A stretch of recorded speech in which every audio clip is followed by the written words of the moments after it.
Today's video lesson is about characterization, which is a really important part of any story. So when you do this lesson today, I want you to make sure when I ask you to stop, you stop. Do the work on your own and then come back and watch me fill in the examples.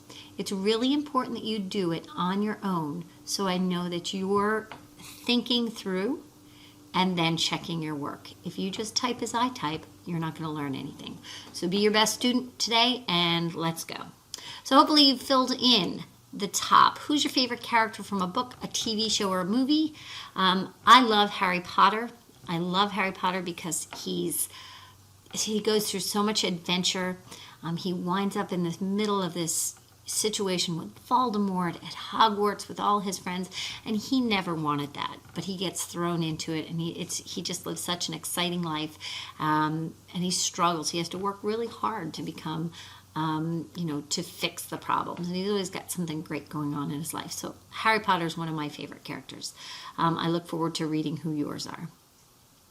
Okay, so characterization is the way an author develops a character in a story. And from thinking about your own character, you know that the better the author describes a character, the more you like him and the better the writing is. When I read Harry Potter's books, I feel like I know Harry Potter and I know Hermione and I know Ron. And I know it's a good book when I get to the end and I feel like I'm leaving people I know. So the more an author describes a character and makes you feel like they're real, the better they are. So let's talk about how an author does that. Well, first thing we need to do is figure out some terms. So the main character in a story, we call that character the protagonist. If you don't know that term, it's time to learn it. And then the character or force that causes problems for the main character, and that happens in every story, is called the antagonist. And I will use those terms from here on out, and I do expect you to know them. So again, stop the video if you need to type this in. All right, so what a character looks like, or his appearance, we call those outside character traits, and those are called physical traits.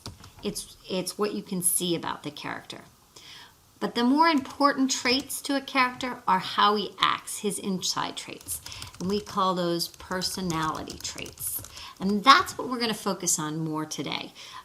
You can see a character and an author can describe what a character is wearing, but to describe the personality, to get to know, to develop the personality of a character really well is something an author has to take careful time to do. And we're going to talk about how authors do that. Okay, so physical traits and personality traits. All right, so here's our first example. Take a minute, stop the video, look at the picture of the scientist and see if you can come up with three physical traits and 3 personality traits. Okay, turn off the video. When you've got it filled in, come back and I'll fill in some traits too. Okay, so let's see, some physical traits. He is balding. That means he's losing his hair. He has on he's wearing a gray lab coat and wears glasses. Those are 3 physical traits. Now, for personality traits, we have to look at the picture and we have to make some inferences, right? So I'm going to guess that he's smart, because I know that scientists typically have to be smart if they're scientists. I'm going to guess he's nerdy, because he just looks kind of nerdy. And I'm going to guess that he's shy, and I'm making that inference because I think a lot of scientists are all about the facts, but maybe they're kind of socially awkward and they don't always know how to talk to people. So I could infer that he's probably shy. Did you have some traits that were like this? They don't have to be my exact traits, but hopefully your inferences were inferences. They were logical guesses. Okay? So you need to know how an author develops a character. They do it in 3 different ways. So an author directly states something about the character. So we could say something like, the scientist is smart. If the author comes right out and says it, That's direct. That is, he comes right out and says it. Okay? But other ways that we learn about characters are by the character's own thoughts, words, and actions. So, for instance, maybe our scientist says something like, I am not going to go to the lunch table because I am uncomfortable talking to others. And that might show us that he's shy. Okay? Make sure you stop the video and you type these examples in. I want you to have examples because you will have a quiz on how an author directly states things and how we learn things about characters from their own words, thoughts, or actions. Okay? So make sure you stop it. A third way we learn about characters is by what other characters say about him. So maybe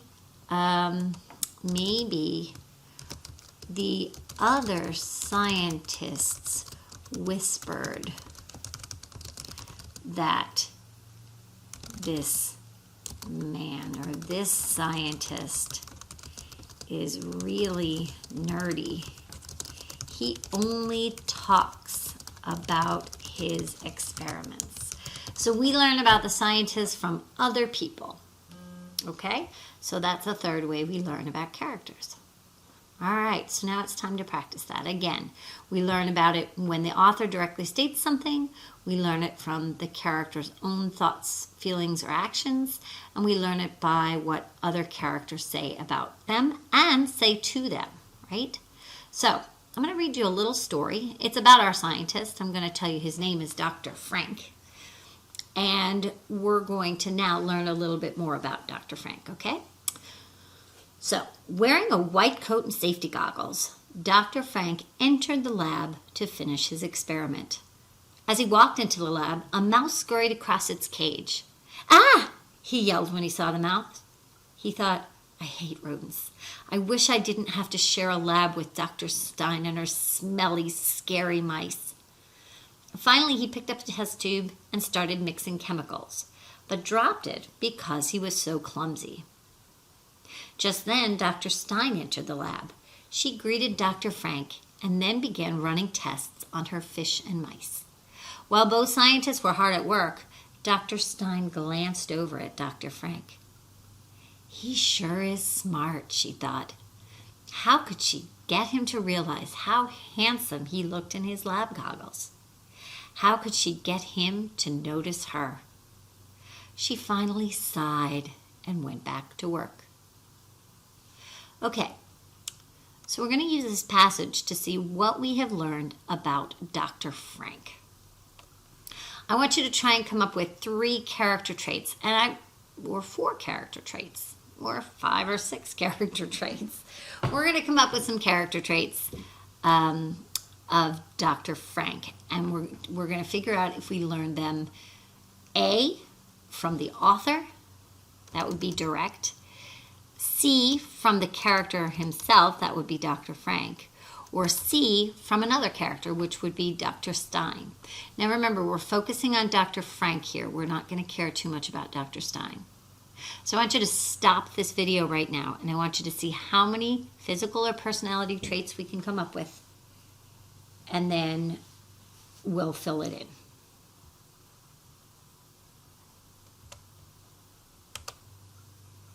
Okay, so the first character trait I see is that he's wearing a white coat and safety goggles. Hopefully you got that. I'm going to put that right in here. Is that physical or personality? That is a physical trait, and we learn it from the author. I'm going to slide this over. We really don't need much space there. We really need the space with personality trait. Let's do it more like that. Okay, so white coat and safety goggles, that's a physical trait. We learn it from the author. The next thing I think we learn is maybe that he doesn't like rodents. So I'm going to copy that, and I'm going to paste it down here. Okay, so he hates rodents. That's a personality trait. And we learn that from the character himself. He says, I hate rodents. He screams. So we learn that one from him. The next thing I think we learn is maybe that he's clumsy. Did you get that one? Clumsy is when you have a lot of accidents. You trip and you drop things. And that's also a personality trait.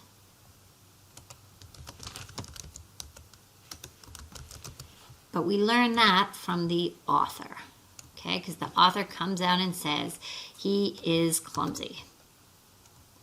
All right, another thing we learn then is down here. We learn maybe that he's hardworking.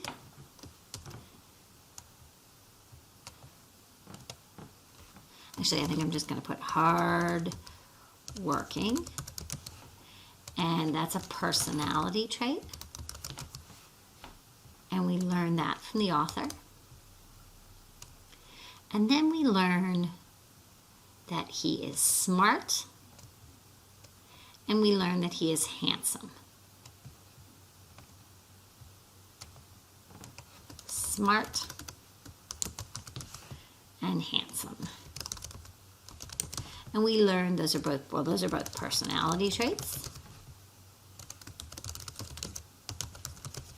And we learn both of them from Dr. Stein. So we learn them from another character. So that is going to get a C. Both of them. And those are 5 or 6 character traits we've learned from that little paragraph that we've learned about Dr. Frank.